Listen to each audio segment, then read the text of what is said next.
નમસ્કાર મિત્રો, hello education પર આપનું સ્વાગત છે। ચૂંટણી કાર્ડની અંદર તમારે નામની અંદર સુધારો કરવો હોય અથવા તો પિતા અથવા પતિના નામની અંદર સુધારો કરવો હોય તો તમારા માટે આ વિડીયો અગત્યનો છે। ચેનલ પર નવા હોય તો ચેનલને સબસ્ક્રાઇબ કરી દેશો।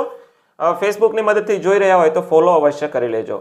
સૌપ્રથમ વાત કરી લો કે જ્યારે તમે આધાર કાર્ડની અંદર સુધારો કરાવવા જાઓ છો, ચાહે એ પુરુષ હોય કે સ્ત્રી હોય, ખાસ કરીને જે પરિણીત મહિલાઓ છે એમના માટે ખાસ અગત્યનો વિડીયો બની રહે છે, કેમ કે એમને પતિનું નામ અંદર લાવવું હોય તો એક જ લાઈનમાં ચૂંટણી કાર્ડની અંદર આખે આખું નામ, અટક નામ અને પિતા અથવા પતિનું નામ એ રીતનું આખે આખું જોઈશે, પુરુષ હોય કે સ્ત્રી હોય। તો આધાર કાર્ડની અંદર તમારે સુધારો સરળતાથી થઈ જાય છે।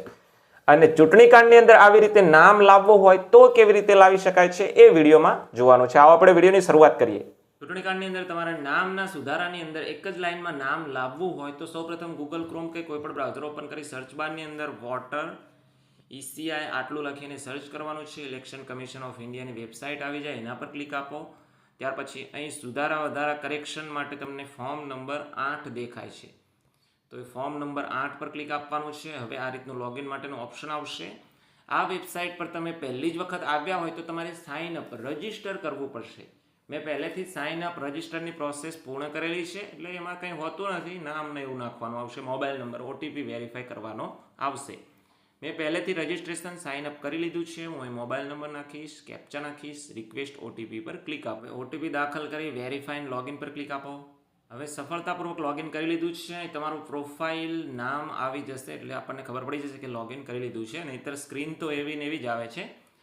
હવે ફોર્મ નંબર 8 છે એ સુધારા વધારા કરેક્શન એડિટ અપડેટ માટેનું છે, જે આ ઓપ્શન રહ્યું એ કરેક્શન ઓફ એન્ટ્રીઝ તમે કહી શકો। તો ફિલ ફોર્મ 8 પર ક્લિક આપવાનું છે। હવે અહીં આ રીતનો ઓપ્શન આવે છે, એપ્લિકેશન ફોર સેલ્ફ કે અધર, એટલે પોતાના માટે એપ્લિકેશન કરો છો કે બીજા માટે, તો અહીં સેલ્ફ પસંદ કરી અહીં ચૂંટણી કાર્ડ નંબર નાખેલો છે, સબમિટ પર ક્લિક આપો।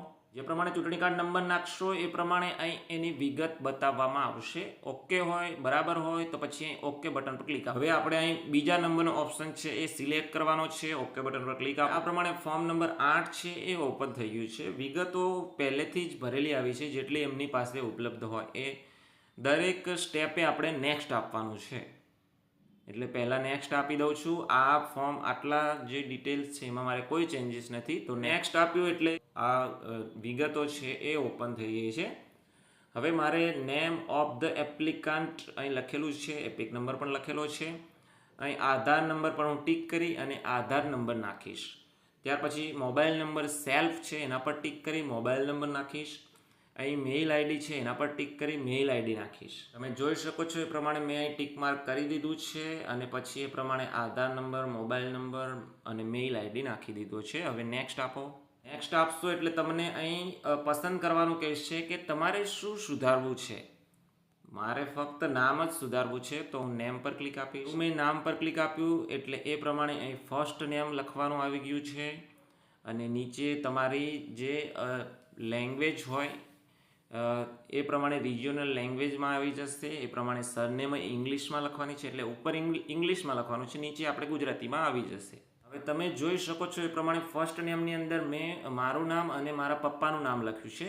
એક જ લાઈનમાં તમારે નામ લાવવું હોય તો એના માટે આ ઓપ્શન છે। અને સરનેમની અંદર અટક નાખી દેવાની છે, નીચે ઓટોમેટિક ગુજરાતી ભાષામાં આવી જશે। તમારે કોઈ પ્રોબ્લેમ થાય ગુજરાતી ભાષામાં, તમારે કોઈ ભૂલ આવે તો પછી તમે એને મેન્યુઅલ એડિટ કરી અને સુધારા વધારા કરી શકો છો। હવે અહીં type of supporting document for name, એટલે તમારું નામ તમે આ પ્રમાણે લખ્યું છે તો એ પ્રમાણે હોવું જોઈએ એવું કોઈ પણ સાચું પ્રૂફ છે એ ઓરિજિનલ પ્રૂફનો ફોટો પાડી અને અહીં અપલોડ કરવાનો થશે। જે ફોટો તમે અપલોડ કરો છો એનું પ્રૂફ અહીંથી સિલેક્ટ કરવાનું છે। સિલેક્ટ ડોક્યુમેન્ટ પર ક્લિક આપશો એટલે તમે શું સિલેક્ટ કરો છો, આટલા જે ડોક્યુમેન્ટ્સ છે આ તમામમાંથી તમે કોઈ પણ ડોક્યુમેન્ટ રજૂ કરી શકો છો જે સાચું હોય, અને એના આધારે તમે ચૂંટણી કાર્ડની અંદર સુધારો કરાવવા માંગો છો। હું અહીં આધાર કાર્ડ મૂકું છું, આધાર કાર્ડ સિલેક્ટ કરી લો, પછી અહીં આધાર કાર્ડ અપલોડ કરી દઉં છું। હવે આધાર કાર્ડની જે સાઇઝ અને ફોર્મેટ છે એ તમે જોઈ શકશો કે 2 MBથી ઓછી સાઇઝ હોવી જોઈએ। JPG, JPEG, PNG, PDF આટલા ફોર્મેટ ચાલે છે। ઓકે થઈ જાય, નેક્સ્ટ પર ક્લિક આપો। હવે અહીં તમારા સ્થળનું નામ લખવાનું છે અને નેક્સ્ટ આપો। હવે અહીં કેપ્ચા નાખી દો, પ્રિવ્યૂ એન્ડ સબમિટ પર ક્લિક આપો. હવે તમારી એપ્લિકેશનનું પ્રિવ્યૂ અહીં બતાવશે કે તમે કયા પ્રમાણે વિગતો ફિલ કરી છે. ચેક કરી લેવાનું છે કે બરોબર વિગતો ફિલ કરી છે કે નહીં. તમારો આધાર કાર્ડ નંબર છે, મોબાઈલ નંબર છે, ત્યાર પછી તમે જે પણ કરેક્શન કર્યું છે બરાબર કર્યું છે કે કેમ. હવે અહીં પ્રિવ્યૂની અંદર ખાસ જોવાનું છે કે તમારું નામ કયા પ્રમાણે આવશે એ તમે અહીં જોઈ શકો છો કે મારું નામ આ પ્રમાણે આવશે. એટલે અહીં આખું નામ તમારા ચૂંટણી કાર્ડની અંદર જે નામનું કોલમ છે ત્યાં આવી રીતે આવશે. એ ચેક કરી લેવાનું છે. તમારે કોઈ ભૂલ હોય તો કીપ એડિટિંગનો ઓપ્શન આપ્યો છે લાસ્ટમાં, એના પર ક્લિક કરીને તમે ભૂલ સુધારી શકશો. ડાઉનલોડ પણ કરી શકો છો. આપણે ઈ સાઇન એન્ડ સબમિટ પર ક્લિક આપવાનું. યસ આપી દો. હવે નવી વેબસાઇટ પર રીડાયરેક્ટ કરીને લઈ જશે. અહીં તમારો આધાર નંબર નાખવાનો છે. ત્યાર પછી ગેટ ઓટીપી પર ક્લિક આપો. હવે તમારા મોબાઈલ પર ઓટીપી આવે એ દાખલ કરો, ચેકબોક્સ ખરું કરો, સબમિટ પર ક્લિક આપો. તો આવી રીતે મિત્રો તમારા ઇલેક્શન કાર્ડ એટલે ચૂંટણી કાર્ડની અંદર તમારું નામ છે એક જ ફોર્મેટમાં લાવી શકો છો. આવી રીતનું ફોર્મ છે સબમિટ થઈ જશે. તમારા મોબાઈલ પર એક પ્રકારનો એકનોલેજમેન્ટ નંબર છે આવી જશે, એટલે કે રેફરન્સ નંબર આવી જશે અને એના આધારે તમે સ્ટેટસ પણ ચેક કરી શકશો. જ્યારે પણ તમારા નામની અંદર સુધારા વધારા થઈ જશે, તમારું ચૂંટણી કાર્ડ છે અપડેટ, કરેક્શન, એડિટ જે પણ કર્યું હોય એ થઈ જશે, પછી તમારા પર મેસેજ આવી જશે અને તમે પછી નવું ચૂંટણી કાર્ડ છે ડાઉનલોડ પણ કરી શકશો અને ફરીથી મંગાવી પણ શકશો. તો આ રીતે ચૂંટણી કાર્ડની અંદર તમારે સુધારા વધારા કરી શકો છો. ચેનલ પર ન હોય તો ચેનલને સબસ્ક્રાઈબ કરી દેશો. ફેસબુકની મદદથી જોઈ રહ્યો તો ફોલો અવશ્ય કરી લેજો.